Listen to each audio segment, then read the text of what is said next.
ওই বাড়ির মেয়েটা পালাই চলে গেছে। কেন তুই জানিস না? আরে সে তো 3 দিন হয়ে গেছে পালায় গেছে, তোমরা এখন জানলে? সে তো জানি, ওর মা বাবা 3 দিন ধরে কেঁদে কেঁদে সে অবস্থা খারাপ হয়ে যাচ্ছে। আরে হ্যাঁ, যার যায় সেই বোঝে। সঠিক বলেছে। ওর মা বাবা ছোট থেকে বড় করিছে, একবারও ওর মা বাবার কথা ভাবলো না। ওমা বাদ দাও তো এইসব কথা। আর কইলি তোরে বলছি তুই যেন এইসব কাজ করতে আসনে, যাতে আমাদের মান সম্মান নষ্ট হয়। হ্যাঁ তুই ঠিক বলিসিস।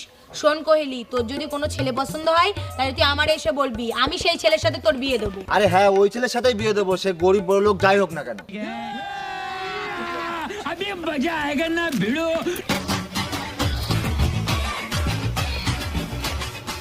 ওমা, এই যে আমার বয়ফ্রেন্ড, আমি 2 বছর ধরে প্রেম করছি, আমি এর সাথে বিয়ে করতে চাই। নমস্কার কাকিমা।